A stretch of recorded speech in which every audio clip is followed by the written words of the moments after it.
السلام علیکم، امید ہے سب خیریت سے ہوں گے۔ ہم اگلا رکوع دیکھتے ہیں جو کہ ہے سورہ نساء کا 19واں رکوع اور آیت ہے 127۔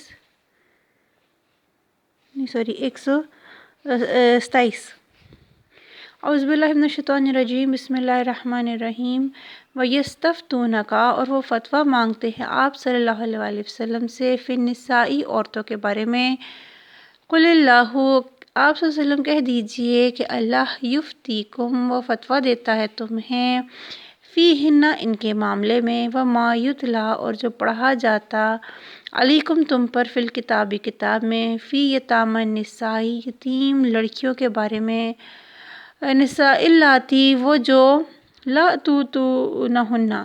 نہیں تم دیتے ان کو، ما کتب لہن، جو لکھا گیا ہے ان کے لیے، وترغبون، اور تم رغبت رکھتے ہو، ان تنکحوہن، یہ کہ تم نکاح کر لو ان سے،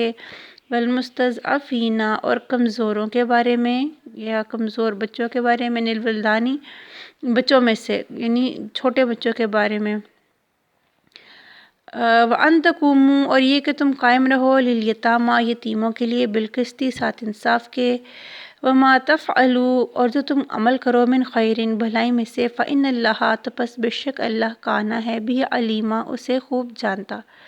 اس میں یہ پھر چونکہ سورہ نساء میں شروع میں بھی یتیم لڑکیوں کے بارے میں آیا تھا،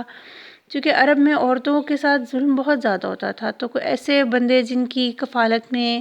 یتیم لڑکیاں آئی ہوتی تھیں، جو مالدار ہوتی تھیں، تو ان کی کوشش ہوتی تھی کہ ان کا مال بھی ہڑپ کر لیا جائے اور ان سے فائدہ بھی اٹھایا جائے، اور جو ہے یہ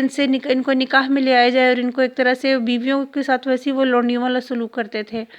تو وہ چاہتے تھے کہ ان کو جو ہے نا وہ ان کا مہر بھی نہ دیں، ان کے معاملات بھی نہ، ان کے حقوق بھی نہ دیں، اور جو ہے نا بس ان کو اپنے قبضے میں رکھیں۔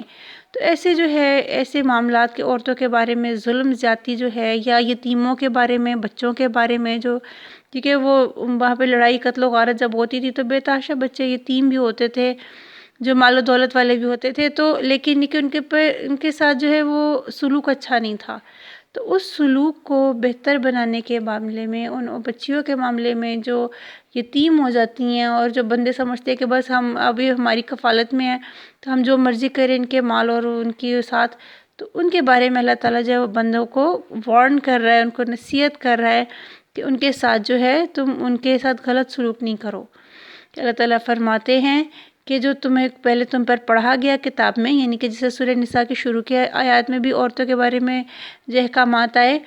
کہ تم ان کو ان کا مہر نہیں دیتے ہو جو ان کے لیے لکھا گیا ہے، جبکہ وہ ان کو شروع میں حکم ہے کہ ان کو ان کا مہر دے دو۔ اللہ تعالیٰ بندوں کے بارے میں بتا رہے کہ تم ان کو ان کا مال نہیں دینا چاہتے ہو، لیکن تم ان سے رغبت رکھتے ہو نکاح کی۔ تو اور اسی طرح کمزور جو بچے ہیں، جو بچوں میں سے کمزور بچے ہوتے ہیں، ان کے مال کو بھی تم لے لینا چاہتے ہو، لیکن ان کو تم ان کا حق نہیں دینا چاہتے ہو۔ تو اللہ تعالیٰ کہتا ہے کہ تم قائم رہو یتیموں کے بارے میں، ساتھ انصاف کے،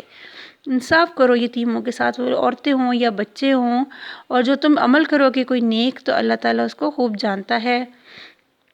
وَإِنِ امْرَأَةٌ، اور اگر کوئی عورت، خافت، وہ ڈرے، من بعلہا، اپنے شوہر سے، نشوزن، زیادتی کرنے سے، او اعراضن، یا بے رخی برتنے سے، فلا، تو نہیں، جناح، کوئی گناہ، علیہما، ان دونوں پر، یعنی ان دونوں میاں بیوی پر، ان یصلحا، کہ وہ صلح کر لے، بینہما، آپس میں دونوں، صلحاً، صلح کرنا، والصلح خیر، اور صلح کرنا بہتر ہے، وَأُحْضِرَتِ الْأَنفُسُ الشُّحَّ، اور رکھ دی گئی، احضرت الانفس، اور رکھ دی گئی نفسوں میں، شح، بخیلی، وَإِن تُحْسِنُوا، اور اگر تم احسان کرو، وَتَتَّقُوا، اور تم ڈرو، فَإِنَّ اللَّهَ، تو پس بے شک اللہ، کانا ہے، بِمَا تَعْمَلُونَ،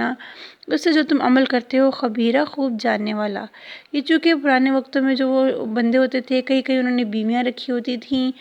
تو اس میں اگر ایک عورت کو کہ اپنے شوہر کے نشوز کا ڈر ہو، یعنی کہ وہ اسے بالکل ہی چھوڑ دے گا اور اعراض کر جائے گا، اور اس کے پاس اور کوئی راستہ نہ ہو، یا اس کا کوئی اور نہ ہو جو اس کو سہارا دے سکے، یعنی عورت، یعنی خوف میں ہو عورت،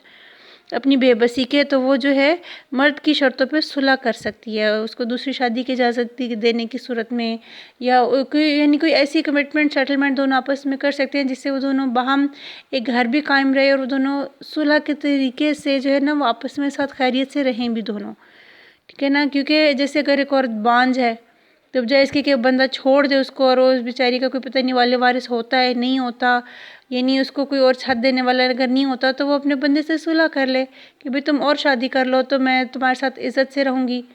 تو یا میں تمہارے ساتھ میں حقوق نہیں سلب کروں گی، ٹھیک ہے۔ تو اس میں یہ جو یہ معاملہ ہے میاں بیوی کا، اس میں ایک اچھی سیٹلمنٹ، ایک بہترین سیٹلمنٹ جس میں کہ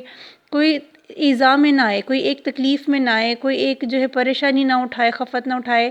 آپس میں جو ہے صلح کر لینا اچھے معاملات میں یہ بہتر ہے زیادہ۔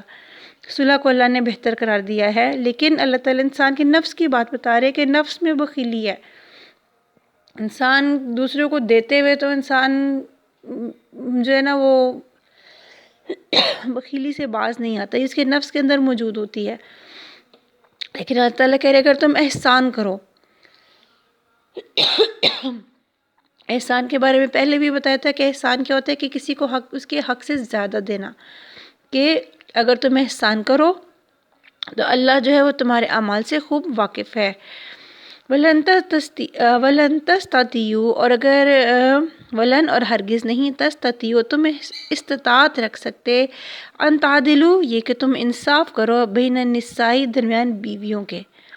دیکھیں اللہ تعالیٰ نے خود ہی بندے کی، چونکہ اللہ تعالیٰ فطرت سے واقف ہے کہ بعض دفعہ کوئی ایک زیادہ اچھی لگتی ہے، ایک کم اچھی لگتی ہے، یا ایک ماں باپ کی پسند کی ہوگی، ہمارے معاشرے میں ایک اپنی پسند کی ہوگی، یہ جو بھی واٹ ایور ریزن، ایک نے اولاد دے دی ایک نہیں دے سکی، یا اگر دونوں بھی صحیح ہیں، دونوں سب کچھ آپ کی ساری ذمہ داریاں پوری کر رہی ہیں، انسان کا جو دل ہوتا ہے بعض دفعہ ایک کی طرف مائل زیادہ ہو جاتا ہے، یہ ایک فطرت ہے انسانی۔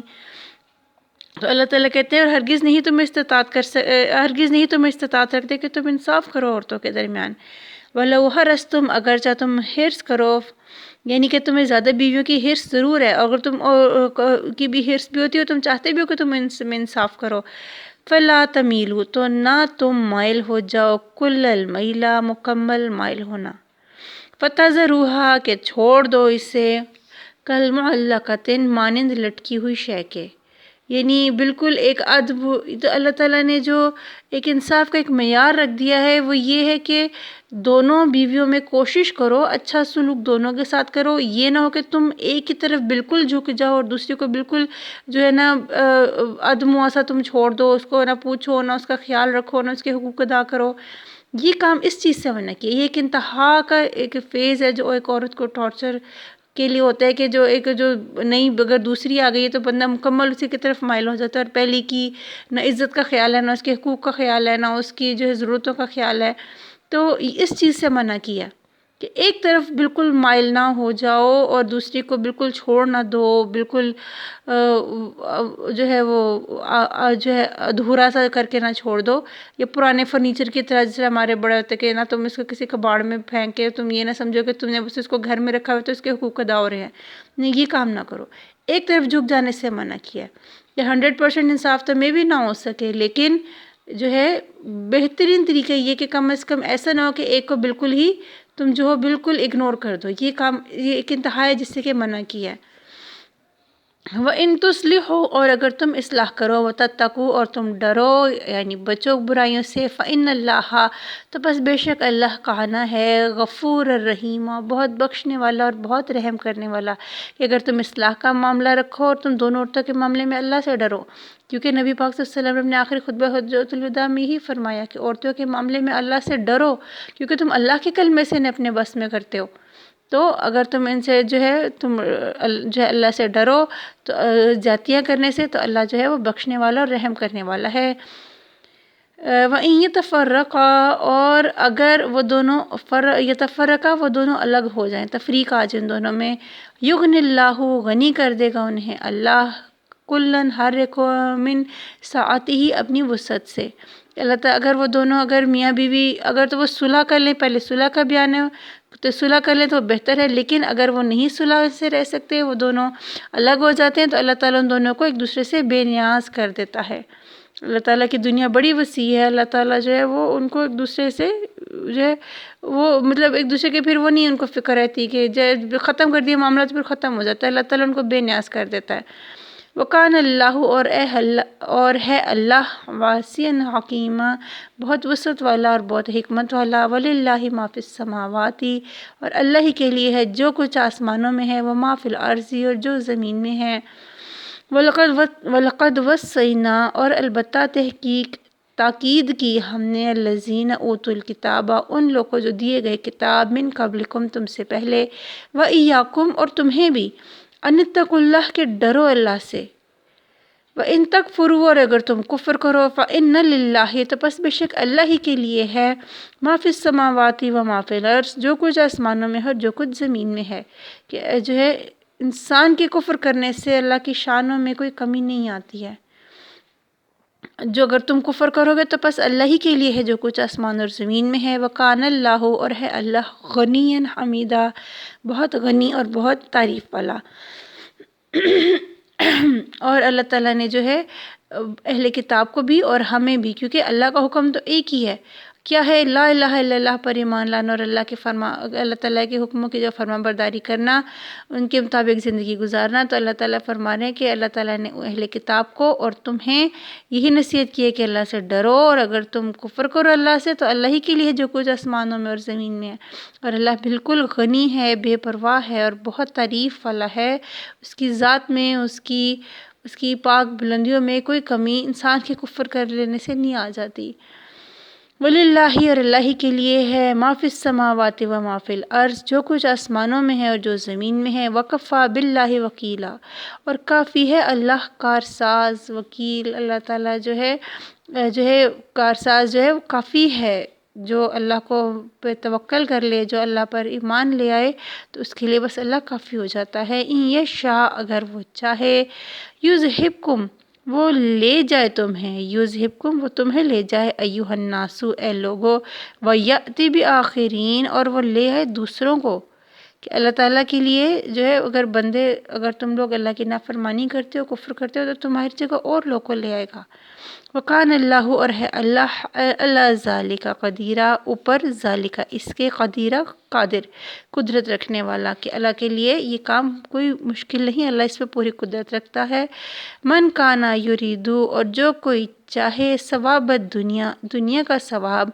فعند اللہ تو پس بے شک اللہ ہی کے پاس ہے ثواب دنیا والآخرہ ثواب دنیا کا بھی اور آخرت کا بھی. وَقَانَ اللہ اور ہے اللہ سمیعا بصیرا خوب سننے والا اور خوب دیکھنے والا. کہ جو کہ دنیا کی بھلائی چاہتا ہے وہ یہ بات جان لے کہ اللہ کے پاس تو دنیا اور آخرت دونوں کا ثواب ہے. دونوں کا اللہ تعالیٰ کے پاس نعمتیں موجود ہیں دونوں کا اجر موجود ہے اللہ کے پاس دونوں کا صلہ موجود ہے. تو یہ اگر انسان پر ہے کہ وہ دنیا چاہتا ہے یا صرف دنیا چاہتا ہے یا دنیا اور آخرت دونوں چاہتا ہے اللہ سے. اور اللہ تعالیٰ خوب سننے والا ہے اور خوب دیکھنے والا ہے اپنے بندوں کو. اللہ تعالیٰ ہمیں اس کلام پاک کو سمجھنے کی توفیق عطا فرمائے. اپنا خیال رکھیے گا. اللہ حافظ.